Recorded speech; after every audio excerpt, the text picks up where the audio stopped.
Let's get scratching. We got an explosive broadcast coming to you. Listen up. Sega games, just keep playing them. Sega! We're back. It's the SEGAbits Swingin Report Show. Get ready for Sega news and commentary with George and Barry. Oh yeah, oh yeah. Funky down in Funkotron. Hello and welcome to episode 77 of the SEGAbits Swingin Report Show. I'm Barry. With me is my co-host George. Hello. And joining us, we have a very special guest. It took us a long time to get him here, but he's here. Greg Johnson, video game designer and co-founder of ToeJam and Earl Productions and founder of Human Nature Studios. Currently, Greg and a small team are kickstarting a new ToeJam and Earl game dubbed Back in the Groove. Hello, Greg. Hi there. Thanks for Thanks joining the us. intro. Yeah, Yeah. that's all my energy, and then for the rest of the interview, I just Nice. kind of mumble the questions. Okay. Uh, I'm trying to figure out what you're saying. Yeah, you got to Yeah. ToeJam and Earl, but sure. No, actually, I wanted to kick off. Kind of go through a little retrospective of the past games and talk about the new game. We're actually covering developers this year on SEGAbits. We've been talking a lot about Sega Studios, but we've also had other developers on, including the Drift Stage guys and the Sonic Remastered guys, and we have you on. So I wanted to get a little bit into the process of making games, how ToeJam and Earl came about. And so I wanted to start. It seems like all these stories start on a beach in Hawaii. I know that Yeah. Tom Kalinske has a similar story. So in your case, it's a well-known fact to fans of ToeJam and Earl that you conceived of the characters and plot while on a beach in Hawaii. Is this correct? And also, what exactly sparked these ideas, and can you walk us through the thought process that led to the creation of these iconic characters? Yeah, sure. As to the beach thing, it didn't actually start there. I think that was a comment I made at one point where I was on some vacation, and as often happens when you're most relaxed and your mind just starts to wander and you kind of free associate, I think that's where a lot of what ToeJam and Earl came from, but it wasn't really the inception of ToeJam and Earl. That happened earlier and was actually just from, you may have read this somewhere too, it was, I woke up one night and I still occasionally have, but I used to have a lot of really just crazy, vivid dreams that almost always featured aliens of one sort or another. And I woke up and I remember I just scribbled down some notes about a conversation that these two aliens were having, and they were talking like two homeboys from the hood, and somehow it just kind of struck my funny bone with these two guys going, yo ToeJam, what's up, yo big girl in the house, check out these crazy earthlings. And I by the way am half black, half white. I grew up kind of in a very mixed family. My wife is from Japan, and my son is like all kinds of crazy genes mixed up together. It's just kind of a part of my roots and who I am, and that, and so I have a deep, an abiding love for Black American culture, especially music culture. So I think that's kind of why it just popped out, and then it sort of evolved into thinking. Thinking is even too strong of a word. Just sort of pondering, I guess, about what the Earth would look like to some very cool aliens who had their act together, and then I just started imagining all of these wild, self-involved, kind of insane, destructive characters, and it didn't make a whole lot of sense because it wouldn't make a whole lot of sense to them, and that's kind of where ToeJam and Earl, the whole idea of that satirical view of us and the Earthlings came from. Interesting. So you're saying that the world that they inhabit in the games, at least in the first one, that's through their eyes. So if we were to be looking at it, it would look a lot more normal. Yeah, kind of like it, right. It's sort of like what it would feel like to them if they came to Earth, and it's just this crazy mishmash of of insanity and all of it destructive. The lawnmower man and the crazed shopper with the screaming kid and the nerds running around, and it's just like, there's not a whole lot of logic behind it. It's, like I said, kind of stream of consciousness, but that was sort of the thematic idea behind it, and it just appealed to me, the whole notion of flipping things around and making us the aliens. That was really the core of the idea, and ToeJam and Earl come from a rational place where funk reigns supreme, and that funk is more than just music. It's really like that binding force of joy that connects all of the characters and makes them cool, and it's that kind of go with the flow coolness that they have. Earl has in abundance, of course, and ToeJam strives for, but relative to the Earthlings that they encounter, who have zero, it's just like, to them it's just crazy. So. Oh wow! I actually kind of had a question. You said that you had like an idea when you were sleeping. Is that usually how you come up with your ideas, when you're sleeping, or and you wake up and then you write them down? No. I have, most of my dreams are just frightening and bizarre when I have those kind of dreams that are not the sort of thing I would want to turn into a game and share with other people. My subconscious is usually a place I don't really want to look too closely at, but occasionally, and this was one of those rare times where it just really struck a chord, kind of hit my funny bone, and I wish I still had that scrap of paper, because I think I sketched a little picture of the two aliens too, and that is long gone. But did they change much from the paper to what we saw in the game? No, they actually didn't. There was the little wiry one with the eye stalks and the big heavy one, and that was.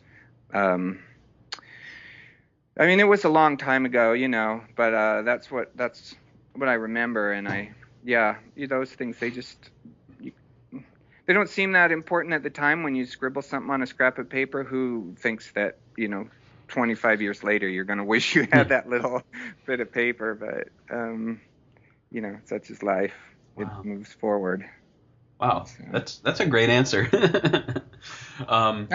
Cool. So on the gameplay side of things, the games Starflight and Rogue are cited as inspirations for the first game. What was it about these games that grabbed your attention, and how did these games impact the first ToeJam and Earl?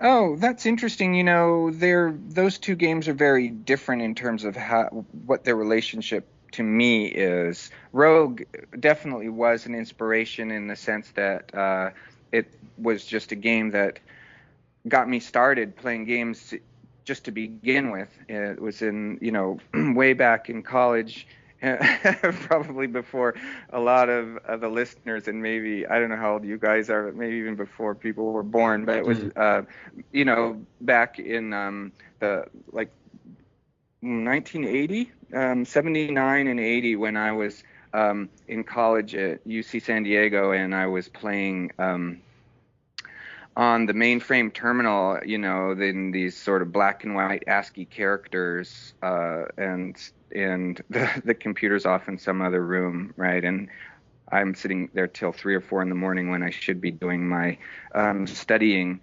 with having a little, letter being chased by the C and by the A through these randomly generated dungeons and seeing how far I can get. And I was just captivated by it. I loved that game and couldn't get enough of it. And it was those mechanics that translated into what's really underlies ToeJam and Earl. So it was, more than just an inspiration. I love that so much, the random levels and the magic spells and the identify scrolls and the things that you didn't know what they do until you tried them, and all that stuff, made its way into my game. And then I just added a bunch of crazy stuff on top of it, and I flipped it around so you're going up instead of down, and let you fall down, and I made it multiplayer, and did, just sort of and then of course all the thematic stuff, which is specific to ToeJam and Earl. On the other hand, Starflight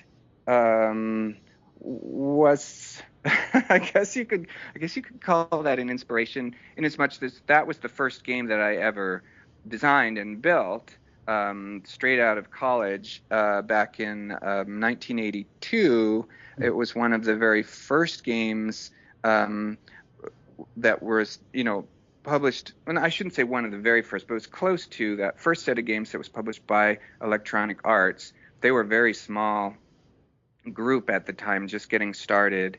And Paul Ritchie, who these days runs Toys for Bob, and they do Skylanders, and they're owned by Activision. They're huge. He was kind of my mentor in those days. He had done Archon, and he convinced me that I could build a computer game and sort of help guide me through the process. And I worked with a group of other people who none of us had ever made a game before.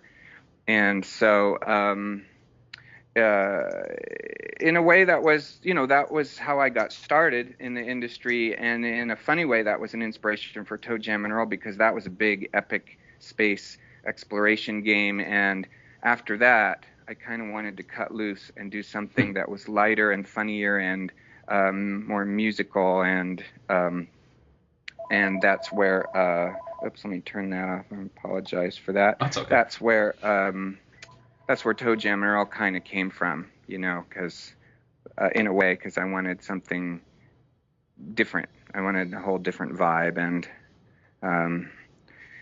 but yeah. Other than that, they both have aliens in them, and that's kind of a common theme for me. And I don't know, you're going to have to talk to my subconscious if you want to find an answer to why that is.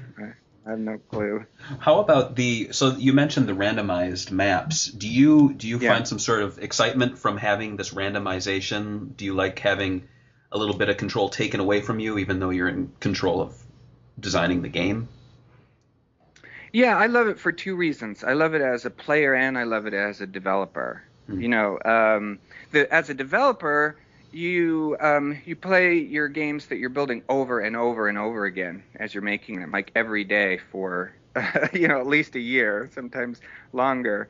So it's so much more fun and exciting and fresh to be building a game with randomly generated environments, because then it's always new. And then as a player, I just love those games in general. I always do, because people are, we play games for different reasons. Some people are real goal-oriented, and they love puzzles, and they love an intellectual challenge, and they don't mind if it's very structured and all thought out, or if they in fact, a lot of people love that, right? And I'm kind of at the extreme end of the other end of the spectrum, where I'm in it for the fantasy. I want to be able to suspend my disbelief and be transported somewhere else. And so I love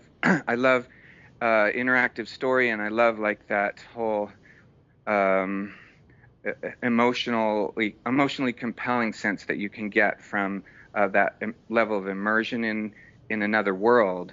And so the idea of being in a randomly generated world, which is to say one that nobody has ever been to before, because it's the first time it's ever been made, right, facilitates that fantasy more. I don't have to think, oh, okay, what does the designer want me to do? Where am I supposed to go?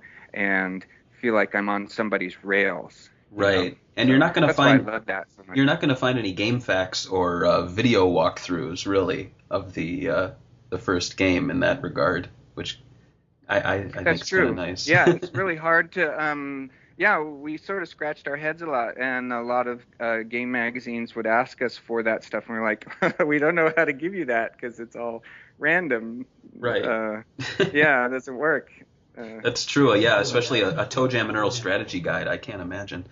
Yeah, that's right. Yeah, it lists presents and Earthlings and kind of general strategies, but nothing nothing specific. You can't do a walkthrough. But one thing that's kind of fun that I just realized as I was thinking about this new game is, we didn't put many secrets in game 1. We had, of course, that level 0, those 2 islands down there, because that was a fixed level. Right. And that's why we didn't do it, because we were like, well, how are we going to do that with randomly generated levels? But just recently I thought, oh, duh, how stupid could we possibly have been? All you need to do is stick the secret in first and then generate the level around it randomly. So there's this one little island that's always there, right? And people aren't going to know that. They might notice it after a while, even then it's hard to notice that kind of thing. And I thought, oh, gee, we can put as many secrets as we want into this new game. Why didn't I think of that before? Oh, wow. So, yeah, kind of funny. That's funny. So speaking of, actually not speaking of anything, I was going to ask another question. Between you and, pardon if Mark Voorsanger. Voorsanger? Yeah, you said that right. Voorsanger. So you've always seemed to be the primary spokesperson, especially for matters relating to ToeJam and Earl. What would you say both you and Mark brought to the table as far as developing the early games, and what's he up to these days? Yeah, well, I'm glad you asked that. I have been kind of in the spotlight a lot, and I feel bad often because I feel like Mark doesn't get his due, because I just am, just talking about game features and the plans and all that sort of thing. And it really was the two of us that built all 3, in fact 4, if you want to count that Menacer light gun game that we did of those games. And it was just the two of us in an office for so many years working together. And I was, basically the creative side, and he was the technical side. He did all of the engineering, and I did the design. And then on the first game, I did the artwork and the audio too. But Mark is he's a creative guy too, and he's great at giving feedback, especially, and just has a good general sense. So it was definitely a team effort, and I'm the spewer guy. I just come up with all of these crazy ideas. And Mark, of course, being a good engineer, is more the rational guy who helps sort of sort through it and analyze it and say, well, this one's practical, and how are we going to accomplish that, and that kind of thing. So that makes for very effective teamwork. And right now I'm working with an engineer friend named Jeff Kreis, who sort of serves a very similar role in helping make it happen. And often creative people who are rather unstructured thinkers need someone like that around. In regards to what Mark is doing now, he actually has been out of the game industry for the last 8 years, I'd say. He is actually helping businesses. He consults with businesses and specializes in this area called collaborative theory. So he was like a life coach for a while for people at a personal level, and then he sort of transformed that into working with groups and businesses to on interpersonal relationships and communication within companies, and helping them become more efficient and stuff like that. Oh wow! So, our site could use that.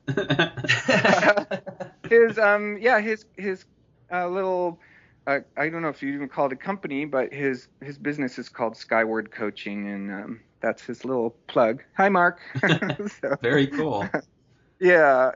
But we're he's still he's very much really excited about what we're doing, and he's kind of on the sidelines and offering feedback and stuff like that. And he's been really, really gracious in letting me, since I've stayed in the game industry, letting me kind of run with it, and giving me a lot of freedom to basically make the calls on, what we're doing. So yeah, it's great. I'm very, very thankful to have a friend like Mark. And good to hear he's doing well. Yeah, thanks for asking. Oh, of course. George, you had some questions? Yes. I was gonna say, how was it pitching the game to Sega at first, and how was it working with marketing manager Hugh Bowen and producer Scott Burfield? Oh, it was great. That was sort of the Wild West of video game days in a way. I mentioned already that EA was very small when I did Starflight and Young. Same thing with Sega of America was just getting established. They had just a few people in their offices. I don't think they even had any lawyers on staff yet at that time.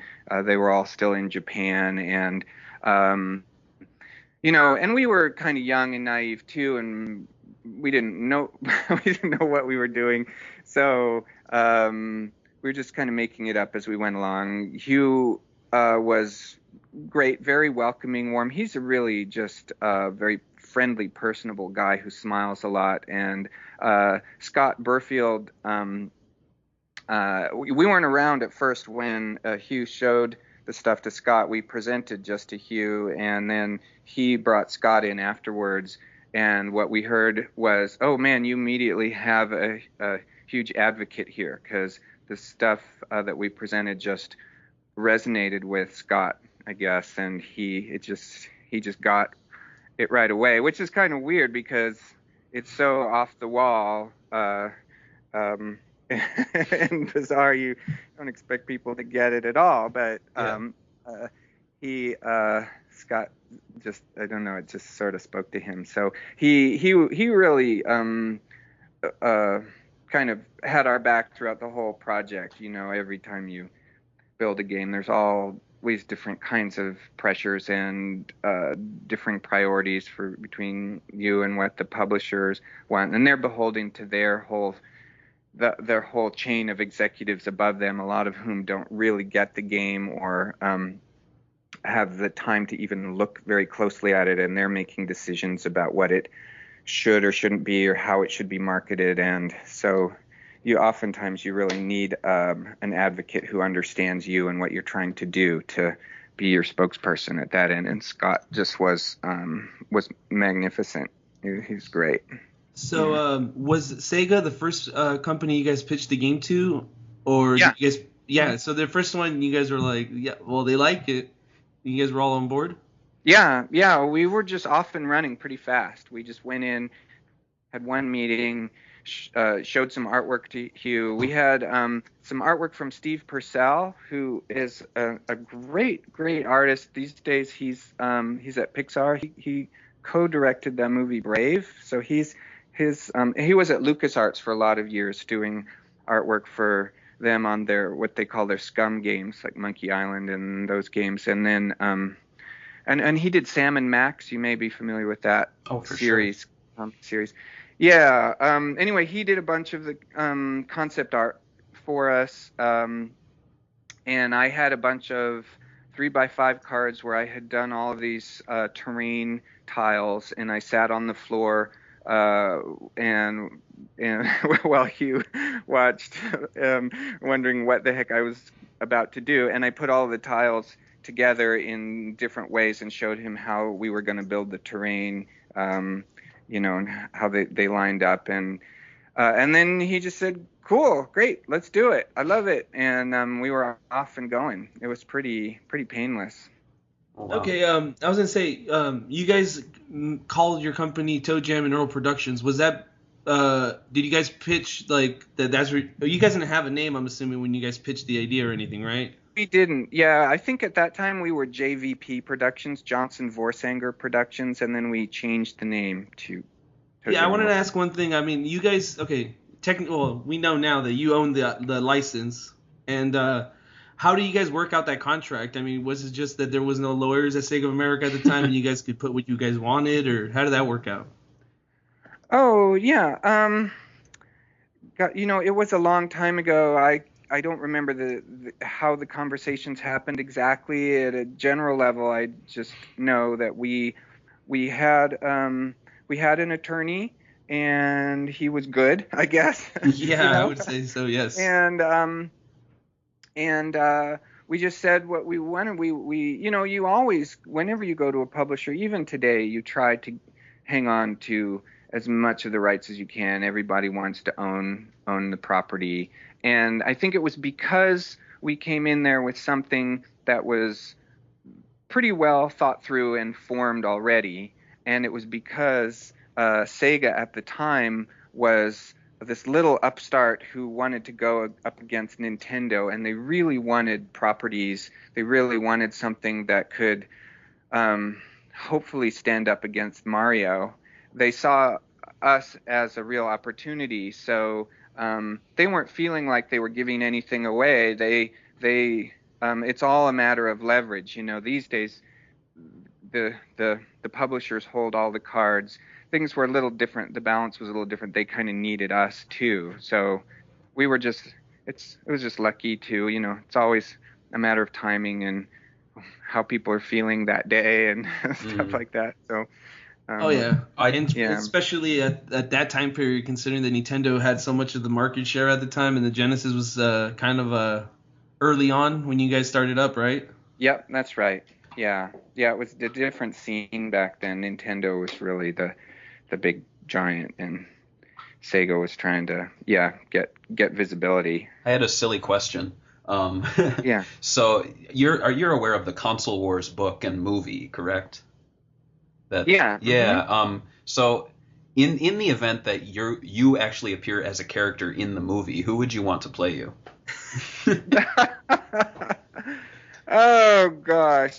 That's funny. I told Tom Kalinske George Clooney, and he was offended. He was like, "He's too old," and I'm like, "All right." Offended. Oh my gosh. I want George Clooney then if he's free. I don't know. You know, some people have told me that they think I look a little bit like like Adam Sandler. So I don't know. Maybe Adam Sandler. I like him. I have no idea. That's a weird question. That is a weird question. That's an unexpected question. Hey, if we get closer to the movie, it's going to start getting real. You never know. There might be a little scene where it's like, "What do you think, Greg?" And then, like, Adam Sandler shows up, and he's like, "I don't know." And then he just, like, that's it. Yeah, he'll have a little bit part. Yeah. Get out of my office, Greg. Oh, yes, Mr. Clooney. Yeah, or maybe they could get, I don't know, Will Smith. That would be cool. Would be great. Why not? Yeah. Why not? Why not? Yeah. All right, George. I was gonna ask about well, sorry, you're gonna say something? No. Go back to the real questions. You talked about Ready Aim Tomatoes for the miniature. Yeah. How involved were you with that game, and do you have any interesting stories about the development process of the game? Oh, well, involved as in made it with Mark. You know, it was just the two of us, and after we finished ToeJam and Earl 1, they said, "Hey, we've got this other thing. Can you knock out a title for us fairly quickly?" And we looked at the assets that we had and thought, sure, we should be able to repurpose a lot of this pretty easily. And it really only took a few months, as I recall. It was very fast. And it was fun. It was easy and fun, and I wish all game development was like that. It just, I don't remember having any issues or problems in making that, and we just played it a lot. That's all. It was just us. We just reused. Were a lot of the games for that device, I guess, put together from assets from other games? I actually never even played that many games. Barry just got one, actually. Yeah, I bought a new Menacer last week, and I'm in Chicago at the moment, so I thought it was kind of funny. On the way back, I passed McCormick Place, where they actually announced it to America, so it was a very special moment. No kidding. Yeah. Wow. Yeah. That's interesting. I didn't know those were still around. In fact, footage, I believe, from 1992 Consumer Electronics Show just emerged a few weeks ago. I forgot who posted it. It might have been Polygon or something, but it was this cheesy kids show, like Kids on the Beat, and it was like, we're checking out the hottest games, and they've got the Menacer, and then they show, like, the people in the suits talking to the kids, and it really doesn't work that well, but yeah, it was. That sounds very nostalgic. I guess that's the whole idea, right? Yeah, yeah, but I played the Tomatoes game last night. Actually, it was fun. It's No kidding. yeah, it's very quirky. How funny. Yeah, that's right. It's gosh, well, you're much more current than I am. I can't even begin to remember the last time I touched that. But yeah, for a while we had the little handguns. Did you use the little handgun or the big Menacer thing? I used the Menacer with all the attachments. I looked like a real winner. Yeah, that's right. You must have really impressed your wife. Oh, for sure. I put on a backwards hat and rode my skateboard around the house. It was great. That's not geeky, yeah. No. Okay. Cool. Yeah. So, question that actually one of our writers was asking that they wanted me to submit. They wanted to know, well, there was a chance that the third game would appear on Dreamcast. It was apparently in development for the Nintendo 64 at one point. What happened to that version, and how far did it go? Or is that even true? No, that's not true. Okay. Yeah. We went straight for the Dreamcast. I mean, I remember talking about that and wanting it to be on I wanted to shoot for the Nintendo just because I felt like that was a good audience for us to be on, and but I mean, which is to say, actually that. Sorry, this is all a little fuzzy. That's okay. That was after they shut the Dreamcast down, and we were trying to figure out what platforms we would go to. I see. And I was I was hoping we would go on to the Nintendo and onto PlayStation, and the Xbox was kind of my last choice. Mm-hmm. But we ended up on an Xbox, and in fact even an Xbox exclusive, because the engineering on it was so much easier and so much more straightforward, and visual concepts. The group that we were working with that was sort of representing Sega, they had a whole bunch of libraries of code all ready to go, and then Microsoft sort of really tipped the scales when they said, oh, hey, we'll give you $1.5 million or some amount. I don't remember the exact amount, but a lot of money for in TV marketing if you'll give us an exclusive. And that was because they wanted a title that would broaden their demographic, because they knew that at the time they were very their audience was exclusively hardcore action gamers. You know, these young guys looking for adrenaline, and they wanted something that would sort of push their perception out to a broader market, which is a hard place for you to be if it's your game, because it means, oh, it's the wrong market. Yeah. Which is exactly the wall we ran smack into. Maybe not the only wall, but prior to that, when your first question of were we originally going to go onto the Nintendo was no. It was a Sega funded title, and so there was never any question it was going to be on the Dreamcast. Right. So then when the Dreamcast was discontinued, Sega was looking to go third party. Well, they were going third party. So at that point, it wouldn't have been Nintendo 64 anyway. It would have been the GameCube, I'm assuming. Yeah. Correct. I think you're right. Okay. Interesting. And I know, I guess I can't remember. It was 2 players, correct, for the ToeJam and Earl 3? Was it? That's right. And we had it working online on the Dreamcast online play, and then we ended up taking that out when we went to the Xbox. Did you ever have? I'm not even sure why. Oh, did you have any plans for the VMU? Like trading presents, maybe, or that could have been interesting. I don't think so. I don't remember, actually. I'm sorry. All right, just mining your brain for information, but yeah, good luck with that. So moving on to the next question we had. So you've been very close and accessible to the fan base. I mean, you're talking to us, going so far as to personally responding to emails and talking to people on Twitter. How has the fan base influenced your decision to continue with the series and to make the new game? Wow, influenced is because even quite an understatement there. It's that has been the main reason why I've decided to pursue this, and it's that reason has been there kind of for years now. I've been I should say Mark and I have been getting a steady stream of emails over the years, although for whatever reasons that's kind of intensified of late in the last few years. I've been getting more and more, and which is odd, after all this time. But there's been a lot of nostalgia lately, and a lot of articles, and sort of a big retro game movement. And so, with all these other games being revived and rebooted, people have been saying, "Well, where's ToeJam and Earl?"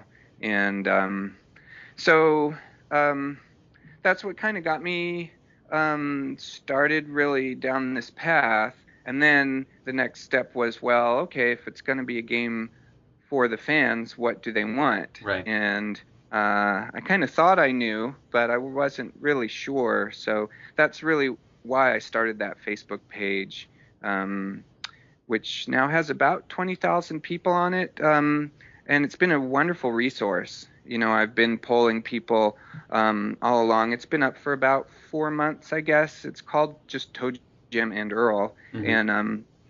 And, I've been putting up, asking them what kind of, I right even in the beginning, I said, do you want it to be more like Game 1 or more like Game 2? And what's the art style? What player characters would you want to play? And all kinds of things. What kind of rewards would you want if there's ever any merchandise? What sorts of things would you like? And so and then with Kickstarter, of course, it's just like magnified by 10. Yeah. Again, now there's a flood of response, and I'm trying to absorb it all and take it all in. But like you said too, I also want to feed back to people, and I have a little bit of a personal liability in a way. I have a hard time not answering somebody, even when I walk down the street. If somebody asks me for money or something, I have to look at them and answer them, even if it's just to say, no, sorry. And so it's really hard not to want to answer every single message and Twitter, tweet and everything, the emails I'm getting and the Kickstarter messages. So it's like standing in front of a fire hose, it's just a flood. But it's great too. It's I'm not complaining. I love it. Sure. It's just a lot. I wish I could have a few of me to clone do that. Yeah. You mentioned Game 2. I was curious, was the idea of a sequel initiated by your team, or was that SEGA? And what was your original concept for the sequel? How much did it change? And maybe are there any ideas you had from the sequel? I guess you could say you made the third one, which probably had a lot of ideas from the sequel. But long story short, what did Panic on Funkotron initially intend to be, and how do you think it's shaping the new game? Oh, yeah. Well, it started out just being a total extension of Game 1. We were using the same engine, and I remember we built some a snow and ice level. I remember sliding around in the ice, and we built these walls and mazes so that you, like these ruins, so you could look down inside of them. And we were working on caves so that you could go inside of caves, and we had a few new Earthlings, and we're coming up with lists of new presents. I don't remember anything new in that game, like story-wise or thematically. I think we hadn't gotten that far, and we're just working on sort of gameplay and structural ideas. And we'd gotten about 3 or 4 months into it when SEGA said, "Hey guys, how would you feel about doing this instead?" You can't really blame them. ToeJam and Earl 1 got off to a really slow start in sales. It eventually did okay, it did pretty good, I think I'm not sure, but I think it ended up selling around 250,000 units. But you know that they were sort of wondering if it was worth doing another one, and they were looking at it compared to all their other games, saying, well, maybe that's why it's not doing as well as we'd like, because it's just too different and people don't get it. So we pushed back a little bit, but you know, we had a good relationship with them, and we were young and we wanted to please, and so we just said, okay, we'll do our best, we'll try. And then we had a challenge in front of us for how do you retain the spirit of ToeJam and Earl, which is one of exploration and cooperation in in a side-scrolling jumping shooting platformer game. That and Sega had said they wanted big characters with lots of action. Those were our sort of two dictates that we were trying to satisfy. And we came up with a lot of things. I was Mr. Spewer, and I just sort of spewed out all these ideas, and we picked out a bunch of them. And and we hired this guy straight out of college named Evan Wells, who happened to be on the gymnastics team, like super gymnast. Mark's younger brother Conrad went to Stanford, and so did Evan, and they were both like headed for the Olympics. Evan, I don't know if you recognize his name, but today he runs a little game company called Naughty Dog. Right. Yeah, that's Evan. But he sat next to me in our little office, and we built levels together as Mark sort of worked away building tools and level editors for us, and then we would like test out each other's levels and stuff. And that's how Evan got started. It was great. He's an awesome guy. He's a little bit of a Japanophile like me. We both are in love with Japan, Japanese culture, and speak the language. We're both married to Japanese women and like Miyazaki movies and stuff like that. Nice. Yeah. But anyway, I'm sorry. I'm kind of getting off track there. Oh, that's all right. Aren't I? That's interesting. I was going to draw the comparison too. I don't know if you've ever thought about this, but the first and second Zelda games, they also did something similar. I don't think it was Nintendo pushing them to go the 2D route, but when you look at the first game, which was an overworld view, to the second game, which was mainly side-scrolling, despite being the same series. But I always looked at ToeJam and Earl too like that. It was like the Zelda 2 of ToeJam and Earl. So. Yeah, well, that's an interesting comparison. I actually haven't heard that before. It certainly didn't do them any harm. I wonder if there was. I have no idea if there's any kind of backlash on that property like we had, but we sure got a lot of people confused and upset at us for doing that. Yeah. Oh, really? Yeah. It wasn't what they were expecting at all. So this is before the internet, so you guys got like angry letters sent in, right? Yeah, that's right. Yeah, and mostly it was articles written in the different magazines, like the actual magazines you held in your hand. Right. But that's how we saw what the fans thought, or at least as represented by the game reviewers. But a lot of them. And it was funny, it was very mixed. Even today, it's very split. And the people that hadn't really played ToeJam and Earl 1, but came to Panic on Funkotron first, generally really liked it. And it was the people that had liked Game 1 that didn't like where we went with the second one, because it really violated what they were waiting for. Interesting. Greg, Yeah. Since you said that the reason for changing it into a platformer was to, I guess, better sales, I guess, they were thinking Sega. Mm-hmm. Yeah. Did it actually sell better, or was it about the same? Yeah, it was about the same. It had a different curve. It was a little steeper in the beginning, so it looked a little better. And but ultimately, I think it actually sold a very similar number of units overall.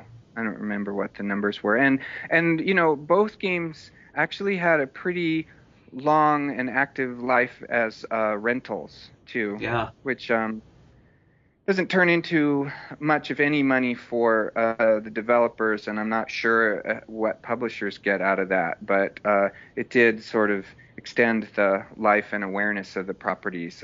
And so I always wondered if I was kind of screwing over a company by renting a game back in the days when they had blockbusters. Yeah, you were a little kid. I don't know that anyone thinks about it that way, though. You know, of course you want them to sell, but you want exposure's just as good, and getting your games out there, people playing them turns into sales. So oddly for me, it was the pack-in poster that sold me on the game, because I had the poster that came with a different game, and I hung it up, and then I'm like, I guess I should play the game if I'm going to put a ToeJam and Earl poster in my room. So I rented it, and I played it, and it was the weirdest game.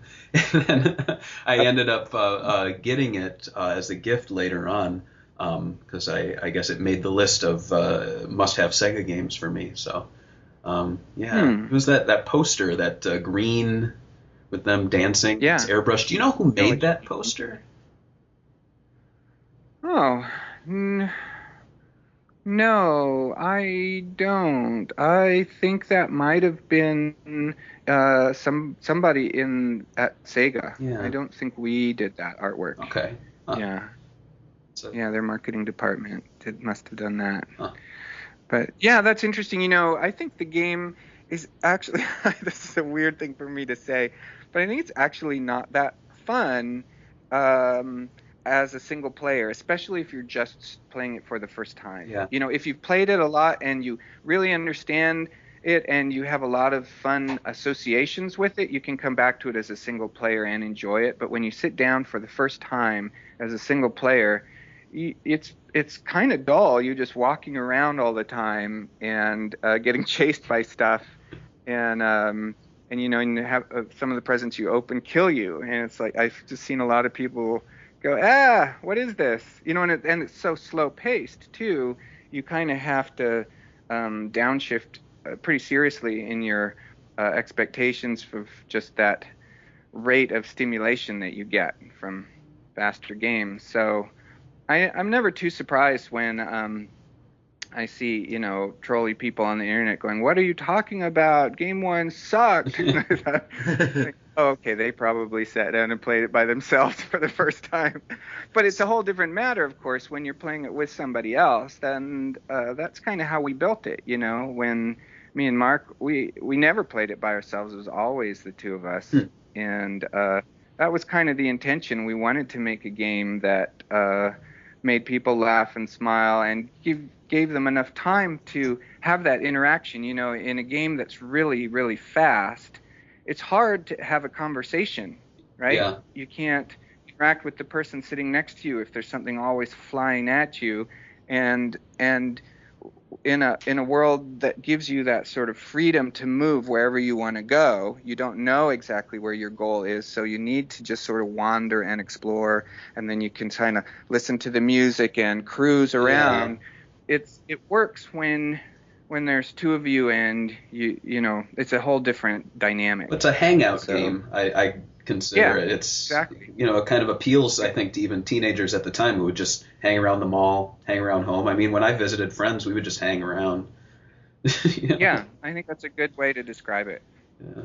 Is there did you guys ever have, well, so you said from the start of development it was always a 2-player game. Did you guys have any plans to maybe like force people to play 2 players, or were you like, or was Sega like, we have to add a single player, we have to let single, you know, one controller play, you know? Yeah, it would be like me kind of to say, hey, why don't we make it a 2-player only game? Because I whenever I see a rule, I kind of like to go the other way. Right. But I think very quickly that if I said that at all, and I don't really remember if I did or not, then that would have been squashed with like, that's ridiculous. It has to be a single player, and then my reaction to that would have been and must have been, oh, okay. You know, like, I'm not going to argue with that. What do I know? So I was going to say, in the new game, are you guys making an effort to, you know, make it, I guess, different for single player, or are you guys focusing on the same as the first one, multiplayer? Kind of the same.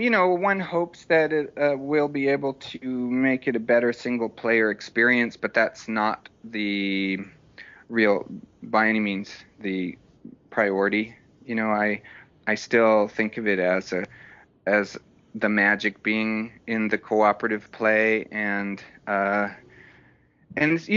much of the stories and testimonials that I've been hearing like over the last few weeks, and some of which are very very sweet and very compelling stories, always have to do with the person that I played it with growing up, whether that was my mom or my dad or my brother or my sister, my best friend. And we play it together again every year when we get together, and it reminds me of my grandmother, because we played it at my grandmother's house and she sat and watched us. And it was this fellow that just did a podcast with Zach Smith was telling me his very compelling story. There's lots and lots of them, mm-hmm. and some of them are actually kind of heartbreaking. I hesitate to even say it because they're kind of sad, but people that have passed away and some memories people have been sharing with me of how ToeJam and Earl was something that connected with them. So that's the high bar for me personally, is something, you ask yourself often when you're in this industry, and I bet you guys do too, because any thoughtful person does, like, why am I in the video game industry? Why am I spending my life making video games when I could be out there, covering Pakistan as a journalist, or, working in some research lab for, whatever, AIDS or Alzheimer's or whatever. And there's all kinds of answers to that question, but one of the most compelling answers for me personally is just people, the value that experience can bring to people in their lives, to bring them together for things they can, that binds and bonds people with great memories, and the sort of, and in this case, it's not always, sometimes it can be deeper and cinematic, even darker, but in this case, bright and joyful and cheerful feelings that you can share with people, and that sense of camaraderie and teamwork that you can get when you're solving problems together and being creative, but also being surprised and panicking, Mm-hmm. And all that kind of stuff. So that's kind of what I'm in it for. So that's a long-winded answer, and I'm sorry about that, but to why the whole 2-player, 1-player question, and why that's so important to me. That's a good answer. We usually have people and they give us like yes, no, or you know what I mean. Sometimes one sentence. I don't do yes and no. Yes, you probably do. Yeah. So it's a refreshing. I like it. Okay, good. I was going to ask you about ToeJam and Earl 3, which seems like you don't actually. This is actually one of the games you don't seem to be very I guess as fond as the first game, right? As with. Oh, well, that's again, okay. I'll try to answer this more concisely. Yes and no is the answer to that, because personally, I love that game. Things about that game. And no, I don't focus on it as much because I'm aware of how it's been received, and part of what I want to do is make something that the ToeJam and Earl fans want out there. I feel kind of beholden to them, and I don't like having to make excuses for it, and I don't even like, even though a lot of those excuses are just history and they're kind of true facts of what happened. We set out to make a true, faithful sequel to Game 1. That was the plan. It had stacked levels. It had all of the very simple, straightforward mechanics of Game 1, and we got most of the way through it when Visual Concepts, i.e. SEGA, said, we don't want that. We want you to change course. They put Donkey Kong 3D down on my desk, said, take this home, play it all the way through. This is what we want. This is what sells. We want no more stacked levels, no more dying from the game. We want you to have hubs and bosses and mini games and keys and unlockables, and all this stuff has to be in there, and cinematic sequences. that's what people want. And I was like, I remember arguing with them, and they finally said, man, this is a multi-million-dollar project. It's not your money on the line. We're taking the risk, so it's our call. And I couldn't argue with that. I said, yep, you're right. It's not my money. So I told you what I think, and now I'll do what you guys want and try to keep as much of the spirit of it alive as I can. And so we did the best we could, and I think still a lot of good things came out of it. There's a ton of great new Earthlings and all kinds of really fun presents in there, and even some of the things that they wanted, like some of those mini games or some of the having the presents be locked was kind of interesting, and I don't think all bads. So, and then other things, choices that they had nothing to do with, like the over-the-shoulder camera that was kind of a little disorienting and confusing at times. You're on a schedule. Every time you make a game, you have to just keep moving forward, and you take your best shot. And so I think it's pretty funny that Sega went and told you, oh, this is the game you should do. I think you're mentioning Donkey Kong 64, right? The Nintendo 64 one, and that's like considered by fans, I think, the worst one. So I think it's pretty funny that Sega's like, this is it. This is what we want. It must have sold well, though. I don't know the numbers, but that must be why they pointed at that one. But that was just an example, of the mechanics they wanted. But yeah, it is. There is some irony to that now that's kind of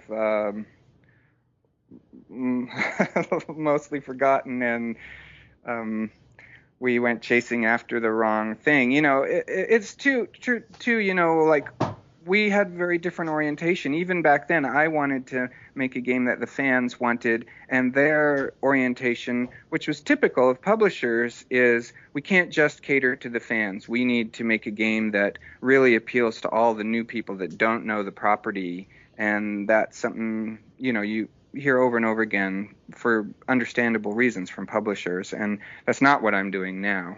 Now I have the freedom to say, I don't care about the new people. That's not who this game is for. Play it or don't play it. This is for the ToeJam and Earl fans, straight up. So that frees me up a lot in my design decisions. I don't have to try to go after two targets at once. Greg, you mentioned that Microsoft invested advertising money for the exclusive rights, I guess, for the Xbox. Did they have any say on what you could do in the game because they gave up money, or was that all up to Sega? No, they didn't. That was up to Sega. It was still I don't remember them being involved at all at that level. But that said, Sega still knew that we were heading for that hardcore Xbox audience, and so they made what you might call strong suggestions that we ramp up the edginess of it. They were concerned that we were too soft and too sweet and brightly colored and not sexy enough and not actiony enough, and they kept suggesting that we dial it up a little more. I remember looking at magazine ads, and I remember ToeJam, and they had like magazine ads, and then they had like I don't remember what the character was called, the female character. Oh, Letitia. Yeah, there you go. Like they were like very saying that she was sexy, basically. I forgot what the ad was. I think it was like, he's ToeJam, she's Earl, and then he's ToeJam. I forgot what it was, and then like they kind of like emphasized that she had like big breasts, I think, in the ad. Was that like kind of the whole thing with adding a female? Oh, well, no, that's not why she was in there at all. In fact, she was in there because I wanted her in there because I wanted to have a female player character so that female players had a character they could be.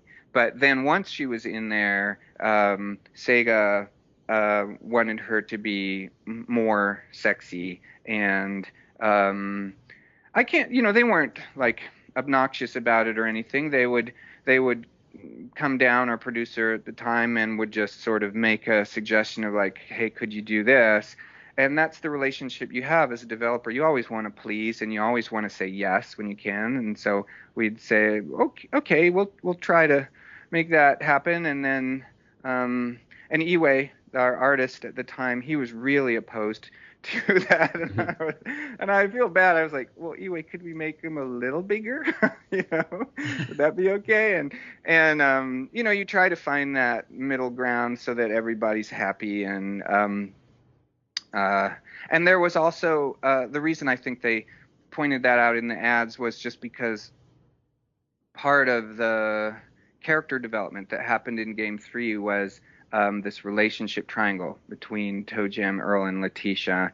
And, ToeJam had the hots for Letitia, and she wasn't having any of it. And she kind of like Big Earl, sort of as a big brother. She really looked up to him and so would talk to him and ignore ToeJam, who would try even harder to be this little, like, showboat and show off for her and stuff. And I thought that was a lot of fun character-wise. It allowed me to do a lot more character development because Big Earl is quiet. He doesn't say very much. So when it's just ToeJam and Earl, ToeJam does all the talking and Earl just says like one or two words. And this, having her in the mix allowed for that. But then that turned into a little bit more like innuendo, because of our shooting for that sort of male teen and young 20s audience. And I don't know, maybe that turned some people off. I'm not really sure. I think there's a lot of purists out there too that just didn't like the idea of having another character in there. They just wanted it to be ToeJam and Earl and nobody else. But our audience, I think mostly those were guys who didn't really feel the need for having a female player character too. I think it was a pretty good idea. I think now, especially in this kind of time period where people want more female characters in their games, so I thought it was a pretty good decision. I thought marketing was a little strange, but Sega marketing. Yeah, right. I was gonna say, it seems that retro games have been making a comeback, especially like roguelike games. Did that influence you on bringing back ToeJam and Earl? Oh, yeah, it's probably had a little something to do with it. I don't think, not in a big way. It had more to do with just what it would be, like pulling some ideas from those roguelike games. But I can't say I really thought that ToeJam and Earl would be more popular because of that or anything. Do you play any of the roguelike games, the indie ones they've been releasing lately? Oh, not so much. A little bit, and I've looked at them. I've started a bunch of them just to kind of see what some of the mechanics are, and I talk about them with my friends.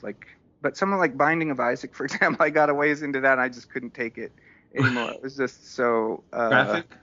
Yeah, and dark and twisted. I was like, that's not my thing. But it's a really clever game in terms of its mechanics. So I ended up just going to a friend of mine, Brad, and just saying, okay, explain to me the stuff they're doing here, because I can't play it anymore. And it's been Spelunky. There's a few other games out there, that I played a bit, but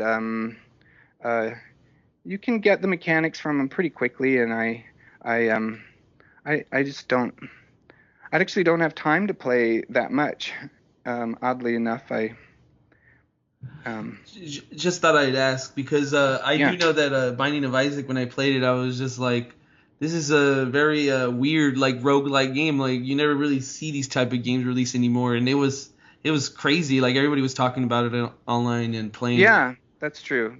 Oh, Don't Starve is another one that I was looking at. And I really liked that. That, in fact, influenced the art style of this new game. I remember sharing that with our team and saying, ooh, I like what they're doing there. It's both in terms of the sort of sketchy, hand-drawn look and the sort of 2D, 3D mix. And except their flat world's flat, and I didn't want to have a flat world, which makes it much harder to make your 3D not feel like 3D when your world's not flat.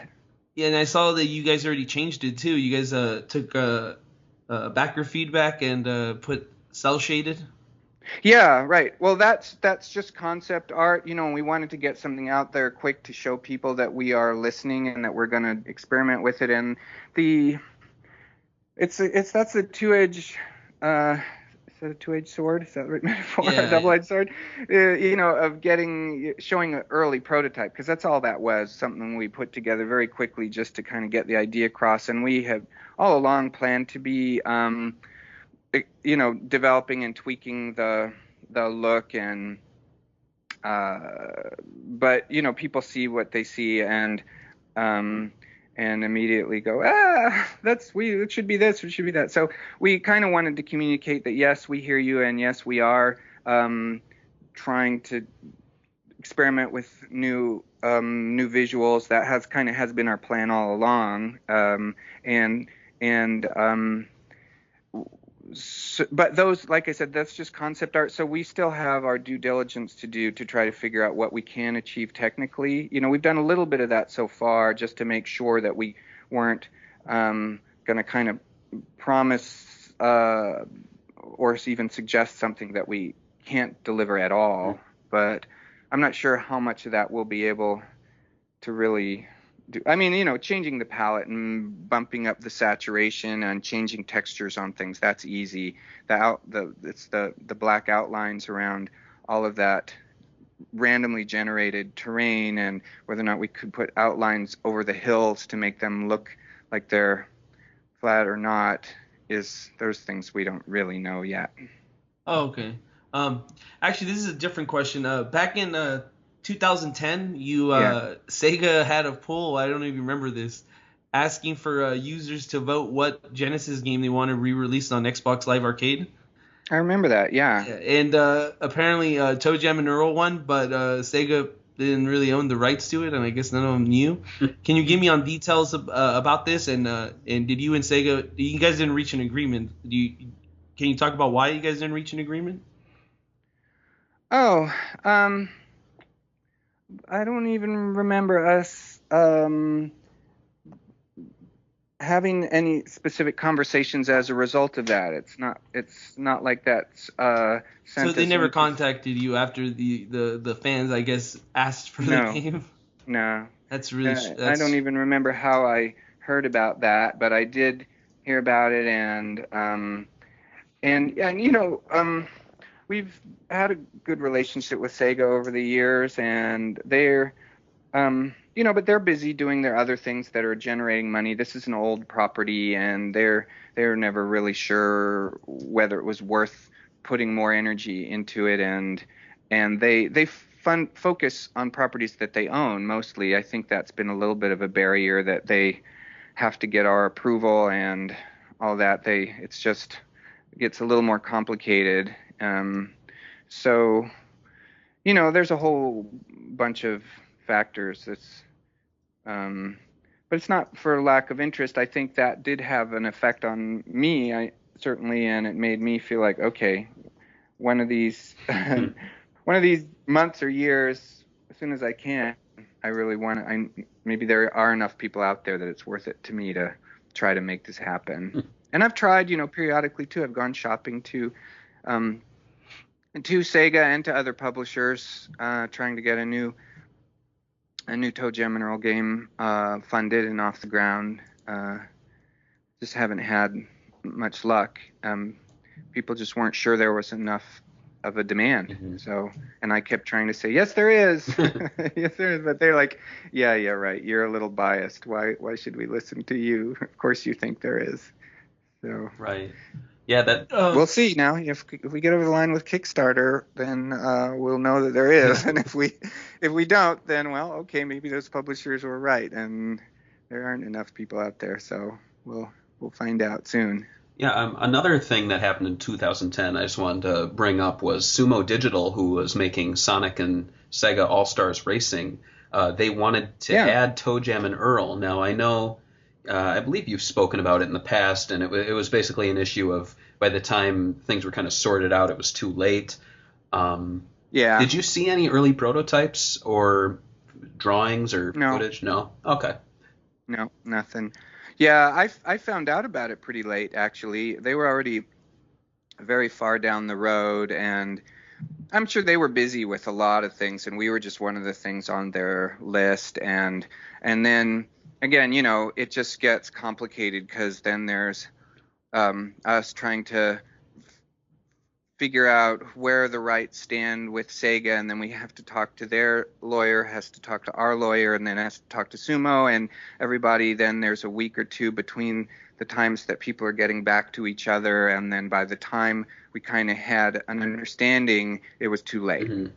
And that's sort of basically what happened. A lot of people are like, at the time, were like up in arms, like, why didn't you let this happen? And figured there must be some terrible greedy reason of, and it just wasn't like that. It was just the practicality of getting it all sorted out and the timing and everything. Yeah. I was disappointed. I would have liked to seen that happen. I know Mark would have liked it too. It's like any way to get our characters out there is a good thing.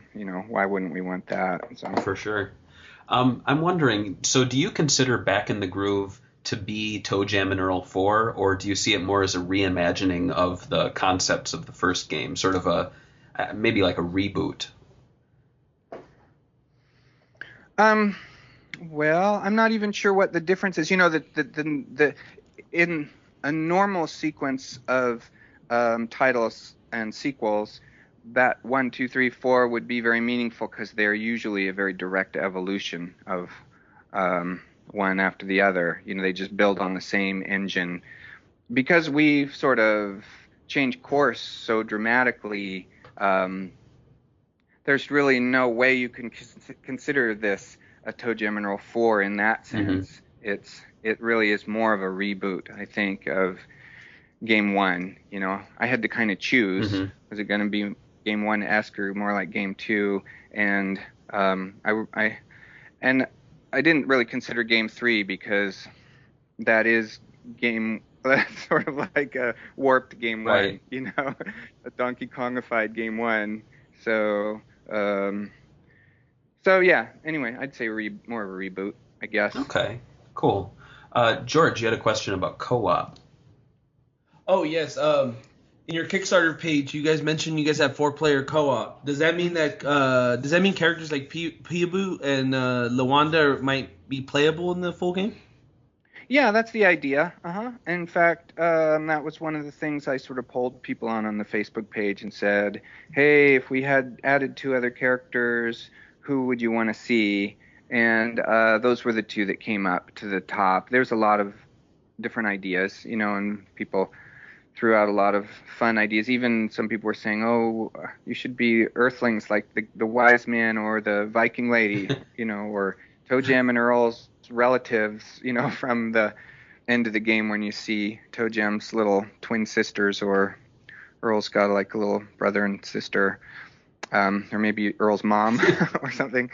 So, but yeah, anyway, I think Peebo and Lawanda were the 2 that seem most popular, and then we'll probably, we're probably going to be introducing some stretch goals soon. We're trying to figure out what those might be. We really didn't want to introduce them until we got very close to, meeting our goal, because it almost, to us, sort of felt a little presumptuous. Mm-hmm. Like, we don't even know if people want to get us to that bar. Why would we be saying, and we want, and here's an incentive for even more. But people have been asking, and a lot of our fans who have already backed us, who have been giving us lots of advice, really great, wonderfully enthusiastic advice, have said, hey, you guys should really be doing that. So we're gonna do that, and that'll probably be one of those stretch goals, is like additional characters, because every character you add is just a whole bunch of more assets, especially in a game like ToeJam and Earl, where the things that a character can do are so diverse because of all the presents you can open, that we need animations for all that stuff, and it's just, you don't want to, there's so much we want to do, we can't, promise everything. That's Yeah. You don't want to do that and then not deliver. That's the worst. So. Right now, the game is going to be on PC. What consoles are you thinking of bringing it in the future after the PC release is all said and done? Yeah, well, it'll be right now on the PC, the Mac, and Linux. So our initial release will be on those three, I guess you could call them three platforms or three related platforms. And then after that, we are planning and hoping to put it on all platforms, which is to say, PlayStation 4, the Vita, the Xbox, Xbox One, and of course the Wii U, and maybe iOS, maybe even put it on carts if we can manage to make that work. For the there's still I don't know if you know this, but there's still some more indie publishers, but they're still making Sega Genesis games. Yeah, I have been hearing that more and more recently, and I've been contacted by one or two cart manufacturers and distributors. We haven't done any technical investigation into what the memory limitations are these days for those carts, and how feasible that really is going to be for what we're doing. But it's on the list, and that's one of the nice things about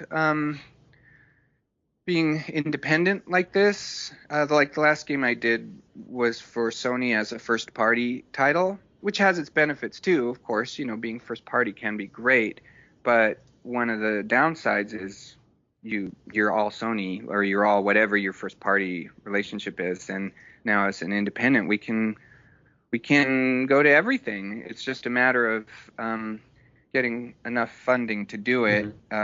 It's kind of why, but I also, a lot of people are asking, hey, well, why aren't you making stretch goals for all those other platforms? And we've been thinking a lot about it and talking a lot about it, and the jury is still out, but I just am so hesitant to make promises that I don't absolutely know we can keep. That's the really my guiding principle, and it's the catch-22 of Kickstarter, because everybody wants promises. Yeah. It's like everybody wants something different. They want it as fast as they can get it, and and no fault of theirs, these people don't really know what it takes to develop a game, where the costs go, and why does it take so long, and why is it so expensive, and it's tempting just to say yes to everything, because I hate to say no, and I hate to say I don't know to people, or I don't know yet. But it's even worse to just say yes and make all these promises and then not deliver. So that's the issue really, is that it's complicated. Even with a great platform like Unity, you don't just press a button and now here it is on all these other platforms. It's a lot of work, and we're doing a game that has an online component to it, and that makes it much more complicated too, to make sure that's working across all these platforms, and I don't mean across platforms, but I mean, on all the different platforms, and then every platform vendor has their own set of what's called TDRs of requirements, technical requirements that you have to meet for how you're using their memory, and how you're, what your UI, how it works, and all this long list of things that you have to do to meet their compliances, and then all this testing you have to do, and you have to go through lot check, which means you have to submit every build to them, and it has to meet approval, and then if you don't meet the approval, it takes a lot of time, and you have to pay for it each time you do that, and it's thousands of dollars, and so it's sort of like, until you just don't want to make a light promise. Right. Yeah. It's funny too, the people that have never done this before, the people on indie developers on Kickstarter who are new, don't know all of that, and so they're the ones who are likely to just say yes, and they put it up there as a stretch goal for like even very little amounts of money, and you're like, ooh, good luck with that. Yeah, George and I have talked to a lot of different Kickstarter projects, and we see a lot of different types. There, like you've said, there are the types who are eager to please. There are also the types who they kind of went in with their idea, they're staying the course. And as such, when people bring up such things as you mentioned, the graphics, they would never respond to it. They'd say, "Well, the graphics are what do you get?"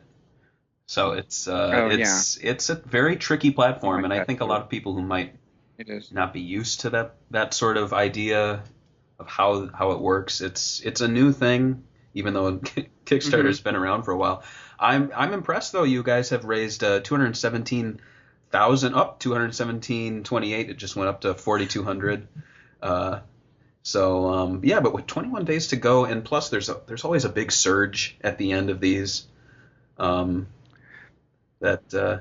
looking good. It's hopeful. Certainly, it's slowed down a fair bit over the last few days, and that's I keep being told that's typical. This is the first Kickstarter we've done, and lots of learning. Don't quite know what to expect.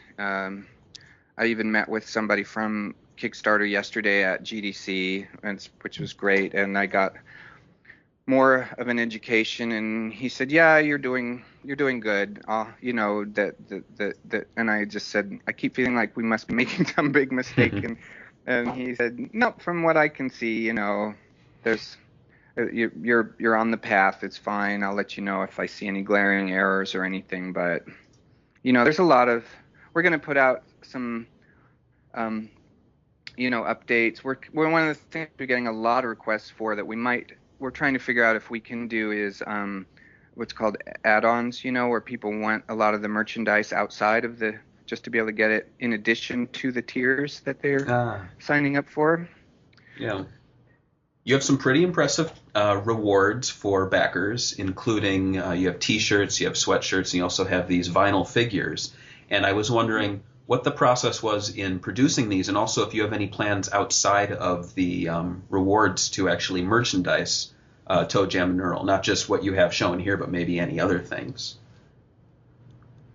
Oh, yeah. Oddly enough, that's not a question I don't think I've been asked that at all yet. But it's been a really interesting area of what we've been doing, and interesting because it's all brand new. I suppose some people at publishers deal with merchandise, but I never have as a game developer. So I've had to just get on the internet and start Googling for toy manufacturers in China, and then finding out from them how things are made and what they need and how long it takes, and the minimum. They won't talk to you unless you're ordering thousands of units, and then how I get them shipped to the U.S. and where they get shipped to a fulfillment center and all that. It's a lot of back and forth, and just kind of figuring stuff out as you go. But it's been a lot of fun. It's been really interesting, and I discovered this great company in China, in Shenzhen. They're called SRX Shenzhen, and they did those vinyl toys. Aren't those awesome? They're really great looking. Yeah, they did those just from looking at some 2D drawings that I sent them of the characters, and they sent me back the sculpts of them in clay, and I was like, oh my gosh, you have some very talented artists there. And they did it in a day and a half. I was like, wow. And they're half the price of most of the places I found, definitely way cheaper than the places in US or Canada that I had looked at. So I was really excited about that, because I kind of want those figures myself, and people have been asking for them for years. And so yeah, I got so excited by them. Then I said, okay, we're making the ship, and we're making keychains too, because originally it was just going to be the two characters. But right. I got so thrilled by what they did. We added those on, and then I just happened across this company in Austin, Texas called Amplifier that does, they make T-shirts and hoodies and posters and mugs and stuff like that. And they also do fulfillment, so I can have all of my goods shipped directly to them. And then they do all the packaging and ship it all out, and they do the customer service.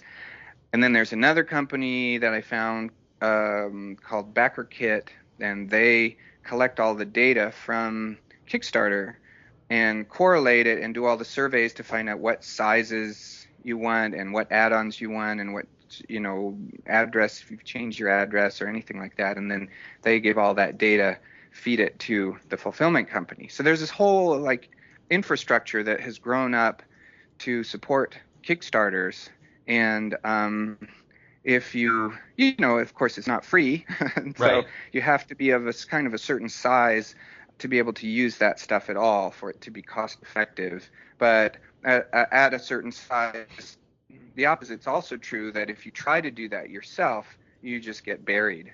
I can't, there's no way a couple of us here in the office could handle all of that packaging and shipping ourselves, or we'd never make a game, Right. And so, Yeah, I'm excited about it. It's been a great learning opportunity for me.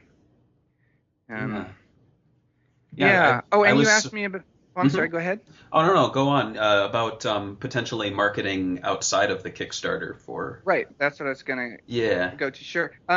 Yes. So that is tricky because we certainly can, and in fact would like to. Of course, why wouldn't we want to sell that stuff, right? And even at a practical level, I have to make a big order, and I've invested my own money to do this so that I could do it early, so that I wanted to have them made so that we could show them on the Kickstarter page, because I wanted people to be able to see what they were buying.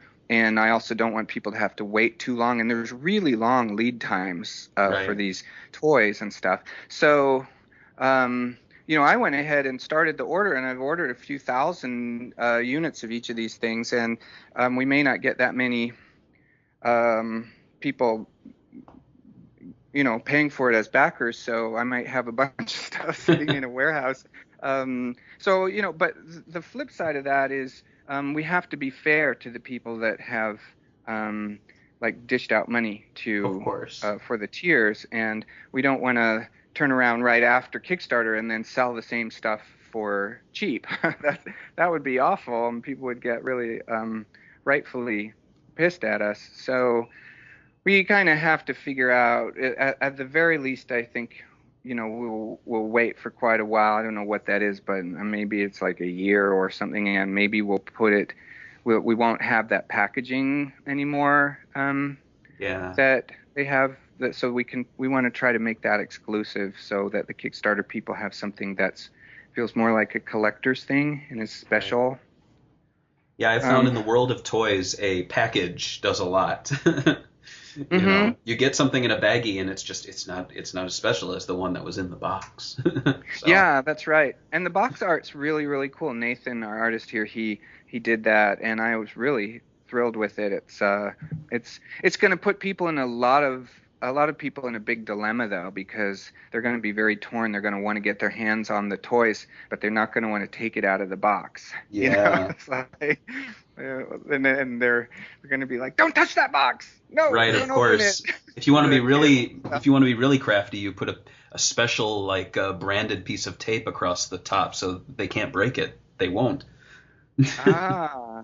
Right. There you go. Yeah, I've dealt with that before. I'm like, oh, I can open it. Oh, they put a special piece of tape on it. Can't break the seal. Interesting. Well, I guess it's yeah, worth more that way, right? Eventually, if for sure. Broken. Yeah. So maybe people like having that tape on there because it proves that it has never been opened. Yeah. But yeah, I know I know a lot of people are going to want to take them out and put them on their desk or display them on their shelves, and they'll be torn as to whether or not they should open it or not. But I guess that's a good kind of problem to have. Yeah, for sure. It's really cool to see, I guess, merchandise like this. You look at them and they look like something you would have gotten in the 90s, and I mean that in a positive sense. Yeah, that's what I thought too. And that is kind of the vibe of this whole game, down to the music and the art style of the new characters and the toys and everything. You know, it's all, I want it all to feel nostalgic and retro-y. Mm-hmm. Yeah. Yeah. Yeah, you know, I wasn't even sure initially whether or not those toys would be based on the new character designs or some stylized sort of more simplified versions of the characters that you often see in vinyl toys, or just straight up the old character designs from Game 1. And I decided eventually to do the latter, you know, to just go with the real old school. And then on the hoodie, we put the newer characters, you know, that are hopefully kind of a little cooler in the sense of a little more teenagery, less not quite as bright colors and stuff like that. But then the T-shirt, we went kind of old school. Right. Oh, very cool. Giving people a mix of stuff. Yeah. So, I George, had one last question. Yeah, go for it. One last question before we, I guess, wrap it up. Okay, the old games, if you wanted to, I guess, re-release them, you would have to go through SEGA, right? You guys have like a co-contract kind of thing. Oh, yes. It's the way that works specifically is SEGA owns the assets, owns the games. And I hope it's okay for me to even, I think it's okay for me to talk about this. But basically we own the intellectual property, Mark Voorsanger and I, and SEGA owns the actual like bits and bytes, the assets of those games. So that makes sense. What that means is that if those old games get re-released, we have to both agree. You know, we both have veto power, and it also means, for example, I can't use any of those old assets exactly as they were without Sega's approval. Mm-hmm. But I own the intellectual property, so I could redo it if I wanted to redo the art or redo the music. So that's kind of where the line is. Okay. Yeah, Castle of Illusion, Mickey Mouse and the Castle of Illusion has a very similar deal then. Obviously, Sega doesn't own Mickey, but when they made a recent game, they put a lot of elements from Castle of Illusion in it, but they remade them. So, yeah, interesting. I see. Yeah. Oh. So, yeah, I guess that wraps up all our questions. I want to thank you so much. Well, first off, as a fan, I want to thank you for helping bring ToeJam and Earl to life, and for the great games from the 90s, the Xbox game as well. So just as a fan from, I think, both George and myself, thank you so much for what you did and what you're doing. Yeah, well, sure. It feels funny to be thanked because it's, it's kind of my business and I do it because I love it. But great, you're welcome. Yeah. Thanks for playing it and liking it. Whenever you create stuff, you're just so happy and like thrilled and grateful if anybody out there likes it and enjoys it. Otherwise, why are you doing it? You know. Mm-hmm. So. I had the poster in my room, so I never thought I'd actually be talking to the guy who created the characters. So it's a little surreal. That's funny. Yeah. But hey, the project is ToeJam and Earl Back in the Groove. It's Greg Johnson. He wants to bring them back into the groove. So you can find that. Search it on Kickstarter. We're going to be sharing it on the social networks, making sure you get more backers. And all right, thanks. George, is there anything you wanted to add?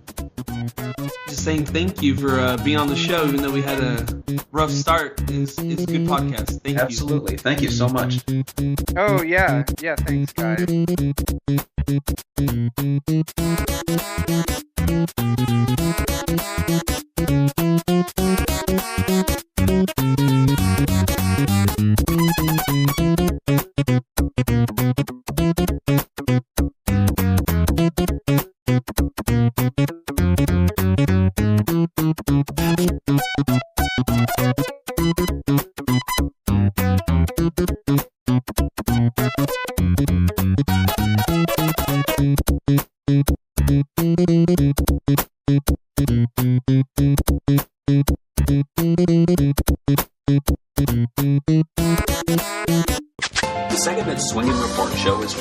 of SEGAbits. SEGAbits is a fan site that is not in any way officially affiliated with SEGA. Sonic the Hedgehog and all SEGA-related trademarks are copyright SEGA. All other featured trademarks are the property of their respective owners. Don't forget to check out SEGAbits.com, and you can find us on all major social networks. Just search SEGAbits.